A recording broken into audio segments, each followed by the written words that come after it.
कोई बंधा हुआ नहीं है, तुम ही दुनिया से बंध गए हो।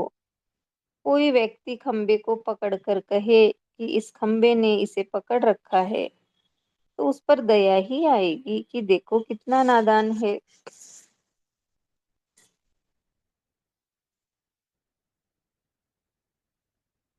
कितना नादान है, खुद ने खंबा पकड़ा है और आरोप खंबे पर लगा रहा है। संसार का, परिवार का काम आपके बिना भी चलता रहेगा। आप 60 वर्ष के हो गए। आपका धर्म कहता है कि इस उम्र के बाद परिवार से मुक्त हो जाओ। शेष जीवन के घंटे अब अपने लिए दे दो।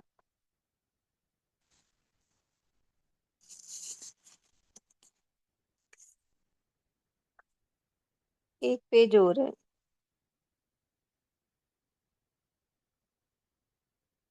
एक युवक प्रतिदिन एक फकीर के यहाँ जाया करता था। एक रोज फकीर ने उस युवक से कहा, तुम रोजाना यहाँ आते हो, यदि तुम्हें वैराग्य हो गया है तो साधु बन जाओ। युवक ने कहा, परिवार से पूछ कर आता हूँ। दूसरे दिन फकीर से बोला, संन्यास तो ले लूं, लेकिन परिवारजनों का क्या होगा? मेरा पूरा परिवार आत्महत्या कर लेगा। मैं कैसे संन्यास लूं? फकीर ने समझाया कि ये सब कहने की बातें हैं। उन्होंने कोई किसी के पीछे नहीं मरता। उन्होंने युवक के कान में कुछ गुनगुनाया। वह घर गया। थोड़ी देर बाद आंगन में मुर्दे की तरह लेट गया। सभी परिवार वाले रोने लगे। डॉक्टर को बुलाया। उसने कहा, ये मर चुका है। युवक का शरीर सीढ़ी में बांध दिया गया। शमशान ले जाने के लिए उठाने ही वाले थे कि वहां फकीर आए।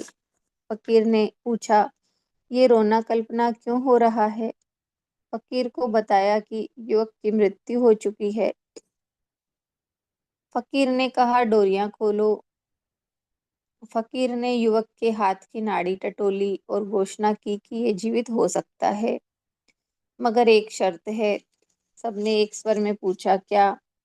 फकीर ने उन्हें समझाया कि आई हुई मौत खाली नहीं जाती। अगर इसके बदले कोई मरने को तैयार हो जाए तो ये जीवित हो सकता है। मरने वाले के पीछे मरने को कौन तैयार होगा? लोग जीने के लिए लाखों रुपए दे देंगे।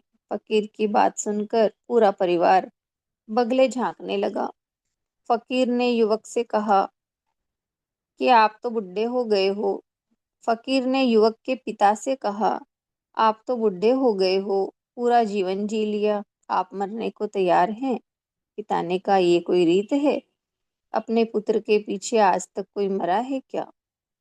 फकीर ने युवक की माँ, पत्नी, भाई सबसे यही सवाल किया, लेकिन सबने मना कर दिया। फकीर ने युवक के गाल पर एक चांटा मारकर कहा, चल उठ। वो उठ खड़ा हुआ तो फकीर ने कहा, देखा, सुना, कोई भी तेरे पीछे मरने को तैयार नहीं है। सारी दुनिया अपने लिए ही जीती है। इतना कहकर फकीर वहां से लौट पड़ा और वह युवक भी उसके पीछे रवाना हो गया। उसके जीवन में सन्यास घटित हो चुका था। प्रभु करे हमारे जीवन में भी सन्यास की ऐसी कोई क्रांति घटित हो, ताकि अशुभ से शुभ और शुभ से शुद्धत्व की ओर हम गमन कर सकें। आप सभी के अंतर्घट में विराजमान प्रभुता की दिव्य चेतना को प्रणाम। इतना